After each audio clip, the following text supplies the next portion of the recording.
Pemirsa, 6 unit kendaraan roda 2 punyo anggota polisi terjaring razia si Propam Polrestabes Palembang karena tidak pakai plat samo guna ke plat palsu, sehingga harus dilakukan penahanan kendaraan.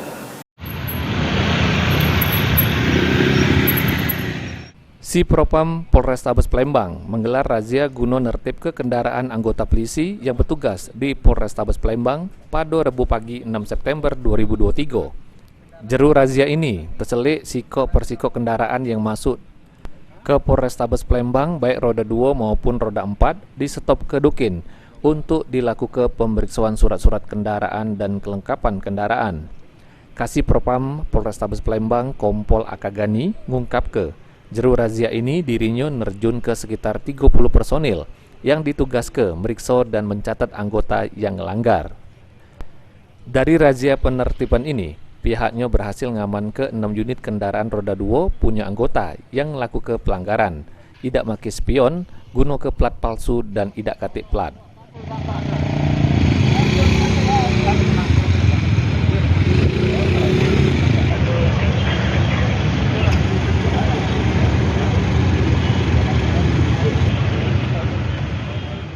Pagi ini kami dari si Propam Polrestabes Palembang melaksanakan kegiatan penegakan disiplin lalu lintas sasaran kendaraan R4, R2 untuk anggota Polrestabes Palembang yang masuk ke Mako Polrestabes Palembang.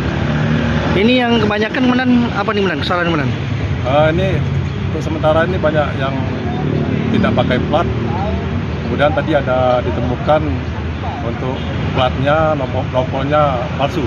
Jadi atas nomor platnya nama dia itu. Ini sanksinya apa kemudian? Sanksinya kita berikan tindakan disiplin, kemudian yang bagi yang melanggar untuk kendaraannya kita tahan sebelum mereka melengkapi pelanggarannya. Selanjutnya, pemilik kendaraan dikenakan tindakan disiplin dan kendaraannya langsung disita.